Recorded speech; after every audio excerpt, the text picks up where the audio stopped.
João, no capítulo 1, versículo 28.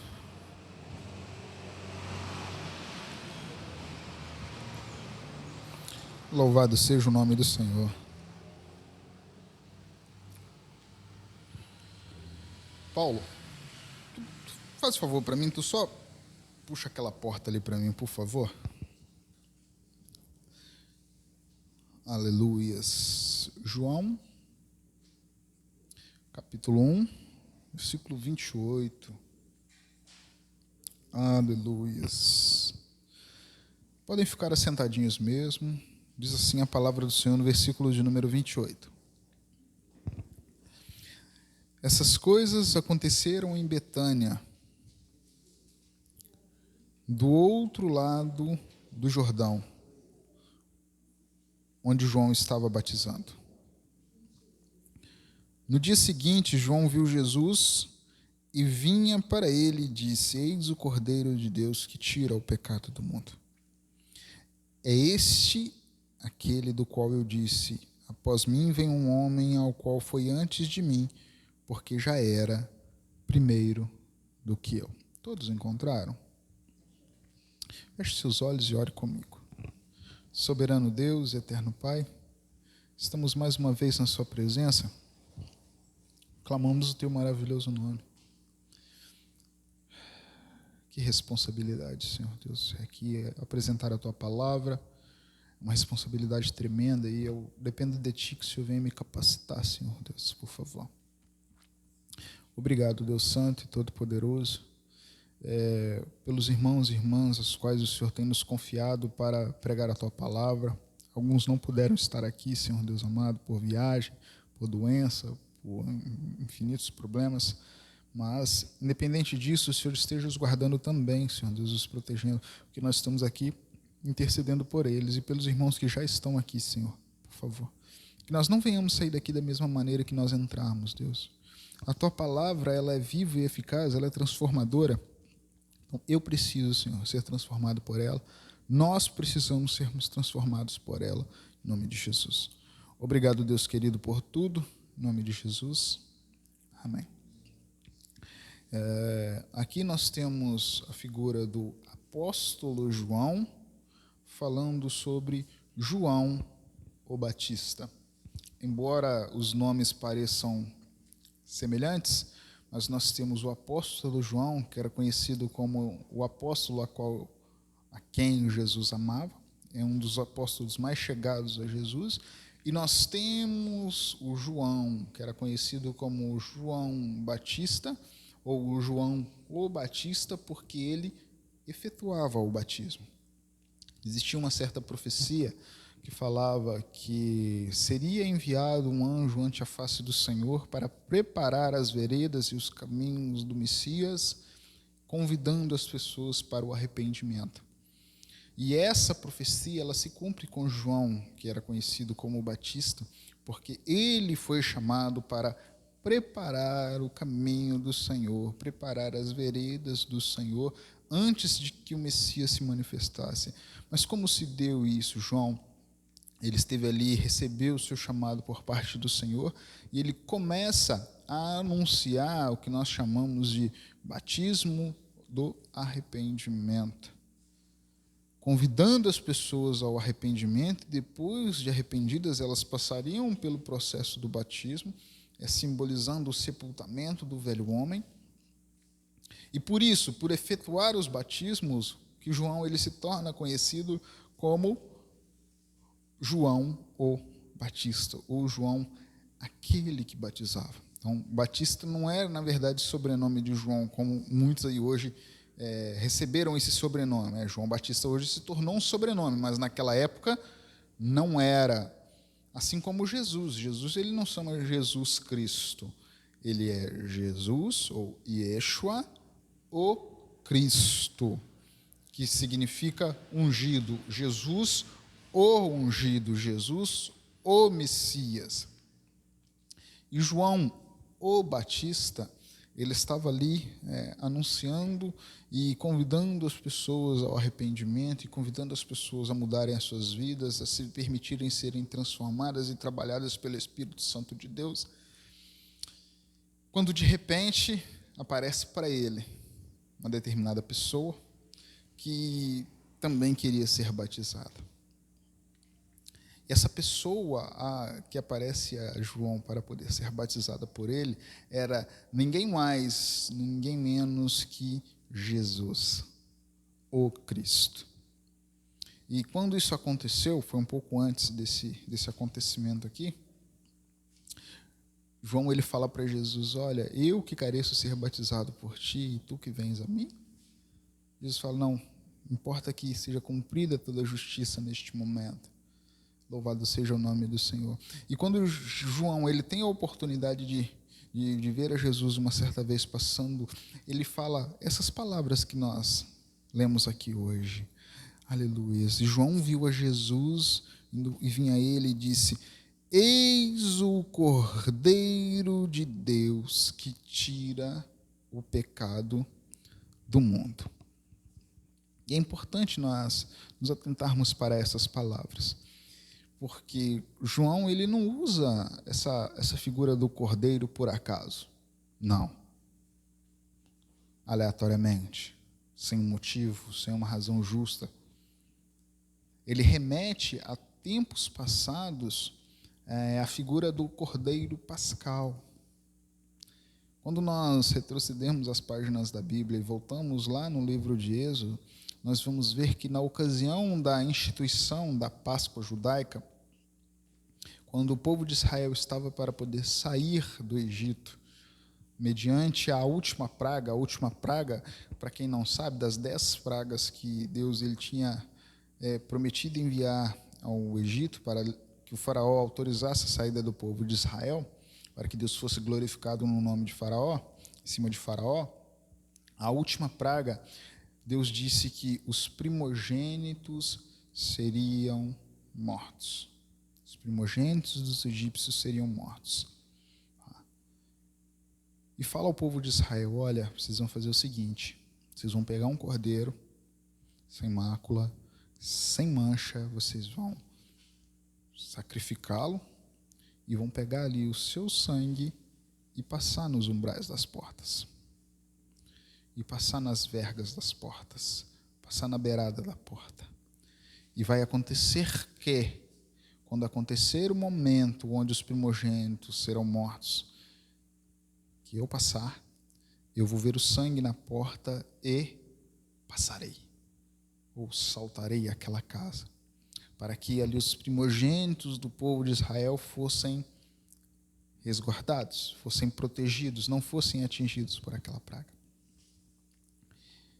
E, a partir deste momento, é instituída a Páscoa judaica, que é o rito da passagem, né? Quando Deus passou, quando a morte passou e não chegou até a casa dos israelitas. E ali, até hoje, dentro do judaísmo, é celebrado ali com os pães sem fermento, com as ervas amargas, com o cordeiro.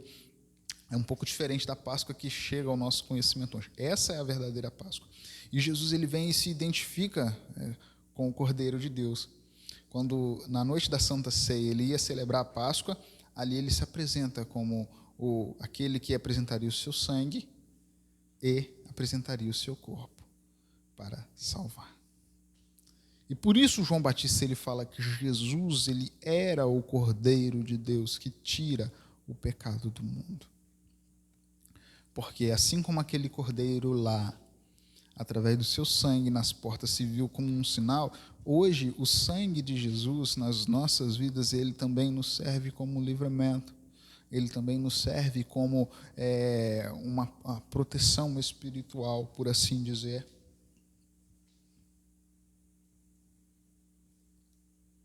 Onde o pecado agora não tem mais domínio sobre nós. Aleluias.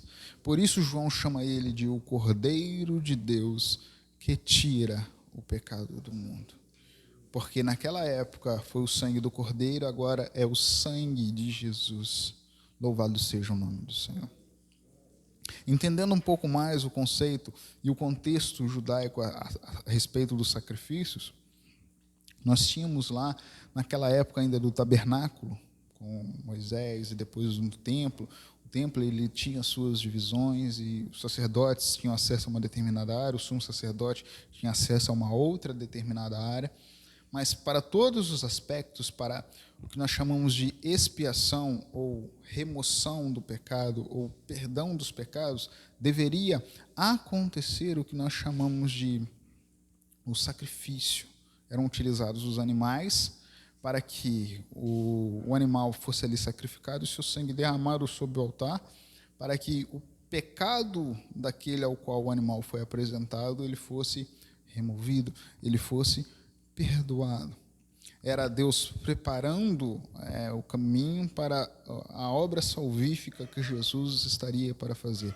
Tanto o Cordeiro Pascual, como todos aqueles atos, aqueles rituais dentro do tabernáculo e dentro ali do templo, e dentro da cultura judaica, de certa forma eles apontavam para a obra salvífica que Jesus ia fazer. Então Jesus, ele se tornou o Cordeiro de Deus, que tira o pecado do mundo. O livro de Levítico, no capítulo 17, se eu não me engano, no versículo 11, Deus ele adverte o povo de Israel para que não bebesse o sangue dos animais. Não beber o sangue, porque ele fala assim, que no sangue está a vida, a alma. E eu achei curiosa essa passagem, porque, de fato, hoje, fisiologicamente falando, eu preciso do sangue para poder sobreviver. Porque através do sangue, quando eu respiro, esse processo do respirar, o sangue, ele leva o que há de necessário. Ele pega nos pulmões e leva até o cérebro.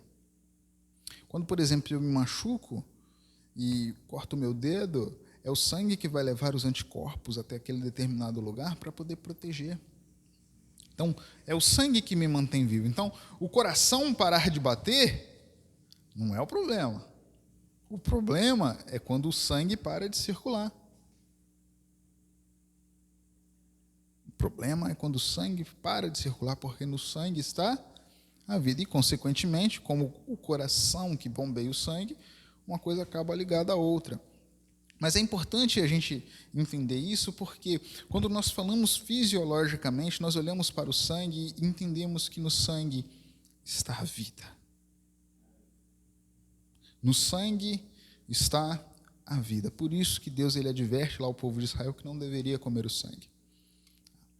E quando nós avançamos as páginas das Sagradas Escrituras, nós vamos ver que há uma transição do aspecto físico para o aspecto espiritual. Porque agora, quando nós olhamos para os sacrifícios que eram feitos, a carta aos Hebreus ela vai dizer assim, que olha, antes, vamos lá, Hebreus capítulo de número 9, quer ver? Livro dos Hebreus, aleluia, capítulo de número 9,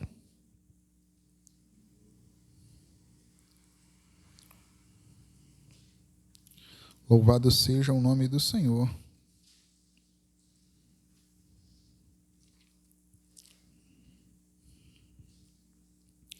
O sacrifício que eram apresentados dos animais, eles eram sacrifícios temporários.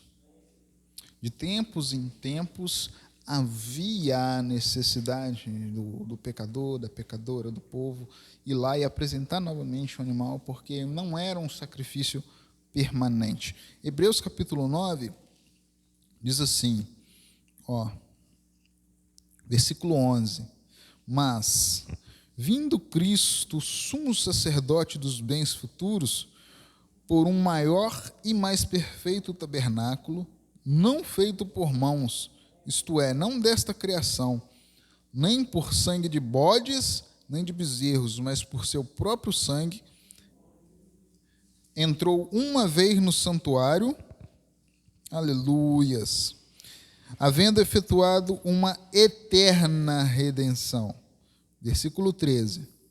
Porque se o sangue de touros e bodes e a cinza de uma novilha esparzidas sobre os imundos santificavam lá anteriormente, quanto à purificação da carne, quanto mais o sangue de Cristo, que pelo Espírito Eterno se ofereceu a si mesmo, imaculado a Deus, purificará as nossas consciências das obras mortas, para servidos ao Deus vivo. Aleluias, louvado seja o nome do Senhor. Então, o sacrifício de Cristo, ele se torna um sacrifício perfeito e permanente. Então, por isso, hoje, talvez você possa se perguntar, Antônio, por que não há hoje mais sacrifícios de animais? Porque quando Jesus ele veio como sumo sacerdote, que nós lemos aqui, ele apresenta um sacrifício perfeito e permanente. Um sacrifício perfeito e permanente. Mas, Antônio, por que você está falando isso? Ainda no Hebreus capítulo 9, lá no versículo de número 22, olha só o que vai dizer aí. E quase todas as coisas, segundo a lei, se purificam com sangue, e sem derramamento de sangue não há a remissão. Era a lei. Tinha que haver o derramamento do sangue para a remissão dos pecados. Então, o que Jesus ele vem? Ele faz e derrama o seu sangue, ele verte o seu sangue para que nós, através dele agora, nós tivéssemos os nossos pecados redimidos, nós fôssemos justificados dos nossos pecados. Louvado seja o nome do Senhor. Louvado seja o nome do Senhor. É interessante porque ainda lá no rito judaico, nós tínhamos o que era chamado de bode expiatório. Tá? Eram 2 bodes e um carneiro. Tinha o carneiro que o sumo sacerdote ele apresentava para purificar-se dos seus próprios pecados, para poder fazer menção ali do sacrifício dos bodes. E um deles era escolhido para ser apresentado sobre o altar, para derramar-se o sangue, e o outro, ele era ali, por meio do sumo sacerdote, ele colocava a mão na cabeça do bode e apresentava os pecados do povo, e aquele bode ele era levado para o deserto. E nós podemos aqui entender num sentido de que, olha, agora os pecados eles estão sendo esquecidos, os pecados eles estão sendo, olha, afastados. Não se fará mais menção deles, eles são lançados no deserto do esquecimento. E Jesus, agora ele faz isso através do seu sangue. Ele redime, ele purifica, ele santifica, ele salva, e também através do seu sangue ele também justifica. Ele torna justo.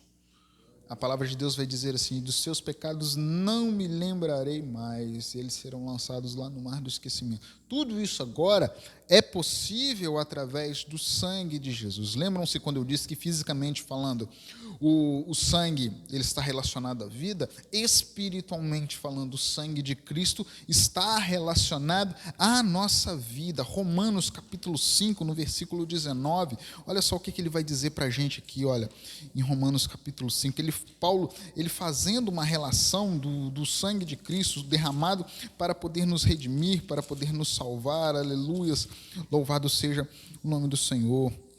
Romanos capítulo 5, no versículo 9, diz assim, vamos pegar o versículo 8, diz assim: mas Deus prova o seu amor para conosco em que Cristo morreu por nós, sendo ainda pecadores. Logo, muito mais agora, sendo justificados pelo seu sangue, seremos por ele salvos da ira. Romanos capítulo 5, no versículo de número 9. Através do sangue. Então, se o sangue físico ele traz a vida para todos os nossos organismos, o sangue de Cristo ele traz a vida para a nossa alma, para a nossa vida espiritual. Então nós precisamos do sangue de Cristo para estarmos vivos, derramado sobre as nossas vidas. Então, antes, quando Deus olhava para nós, ele via o nosso pecado.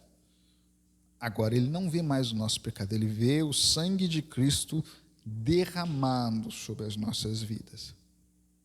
Louvado seja o nome do Senhor. Então, o sangue de Cristo, ele é necessário para a salvação. Ele tem poder para a salvação. E aqui eu quero abrir um parêntese. Muito se fala aí, quando vai expulsar um demônio, você expulsa no sangue de Jesus. Não. Demônio você expulsa no nome de Jesus. O sangue de Jesus é para a remissão dos pecados. Deus, por misericórdia, às vezes até vai. Mas quando você for expulsar um demônio, pode acontecer com vocês, você vai no nome de Jesus. O sangue de Jesus é aquele que purifica. É curioso, porque o sangue normalmente ele mancha, mas o sangue de Cristo ele purifica, ele deixa branco, ele clareia tanto as nossas vidas quanto as nossas vestes. Louvado seja o nome do Senhor. Efésios, no capítulo de número 1, no versículo número 7, Coríntios, Gálatas, Efésios, aleluias.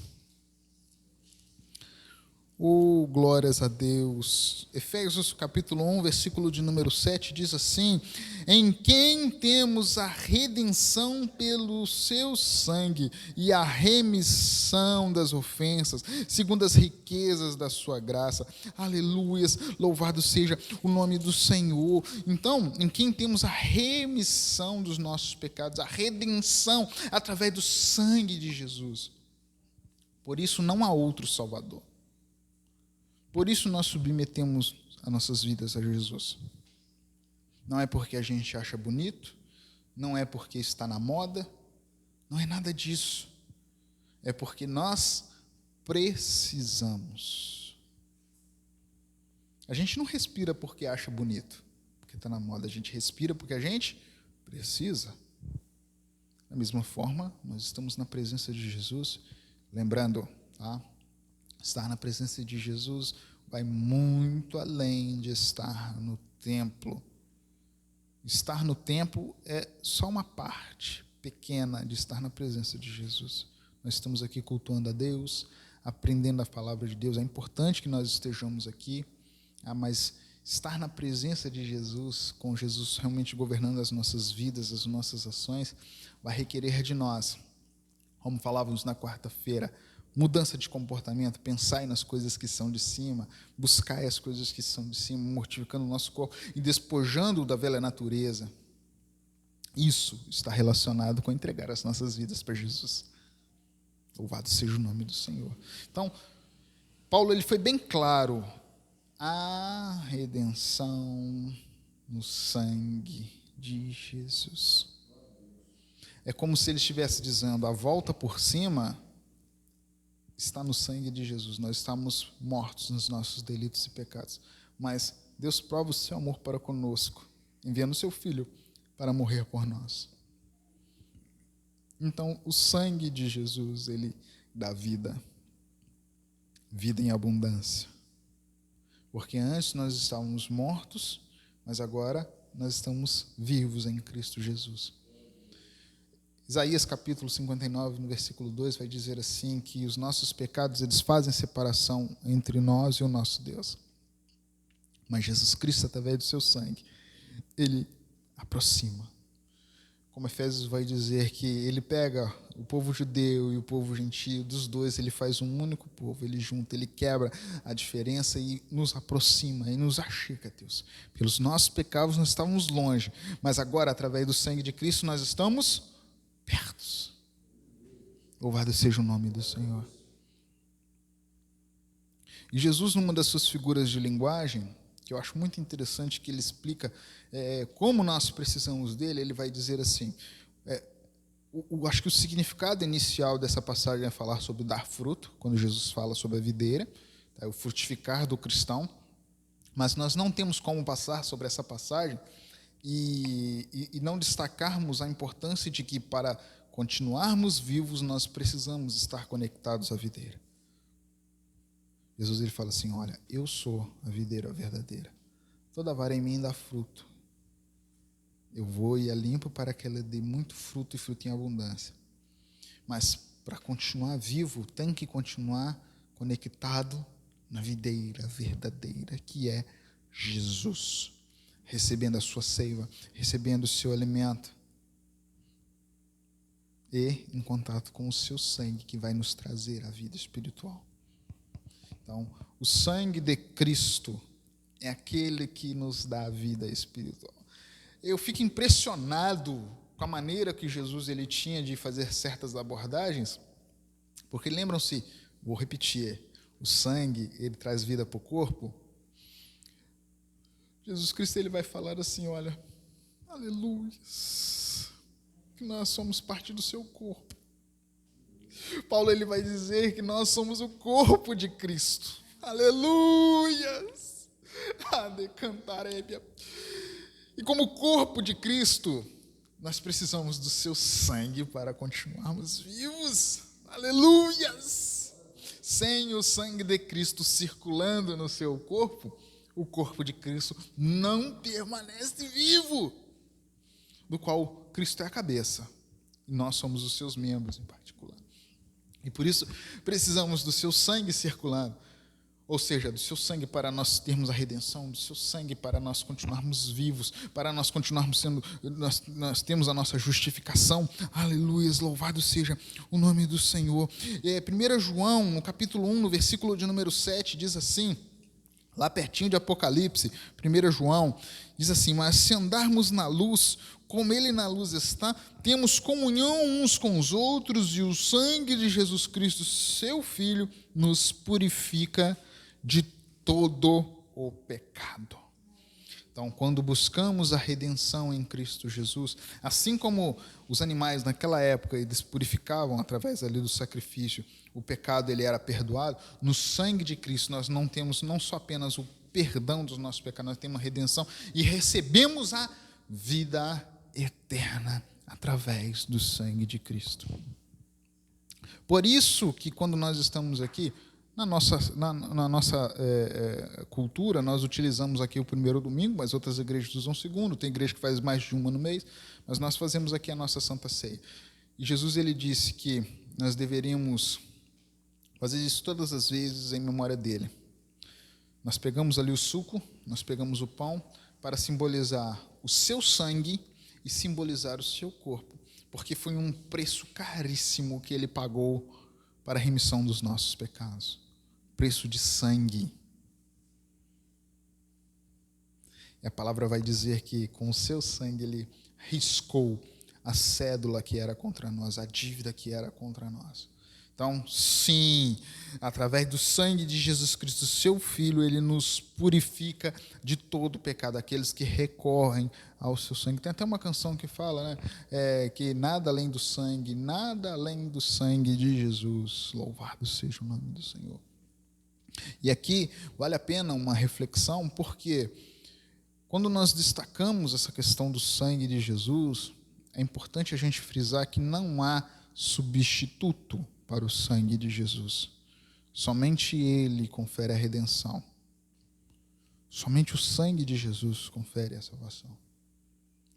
Então, não é rosa, não é água, não é vassoura, não é tijolo, não é toalhinha, nada disso. Nada disso. Isso são só falácias. O cristão não precisa dessas coisas. Nós precisamos do sangue de Jesus. Nós precisamos do sangue de Jesus. Nós precisamos do sangue de Jesus. Louvado seja o nome do Senhor. E é isso que Ele vem nos oferecer. O seu sangue. Sem derramamento de sangue não há remissão dos pecados. E por isso Jesus ele derrama o seu sangue para nos redimir. João capítulo 3, versículo 16, porque Deus amou o mundo de tal maneira que deu o seu Filho unigênito para que todo aquele que nele crê não pereça, mas tenha a vida eterna. Essa é uma declaração de amor. Ele derramou o seu sangue. E através do seu sangue ele fez a nova aliança, o Novo Testamento aí que nós conhecemos. Então, eu convido você que tome uma decisão. Se você tem andado distante dos caminhos do Senhor, se você tem andado separado do Senhor ou separada do Senhor, que você volte correndo para a presença dEle, em nome de Jesus. Porque não há outro Salvador além de Jesus Cristo. Não há outro remidor além de Jesus Cristo. Ele quer dar vida e vida em abundância. E a vida que Ele quer nos conceder está no seu sangue. No seu sangue. Louvado seja Deus. Gostaria de convidar você que se coloque de pé neste momento.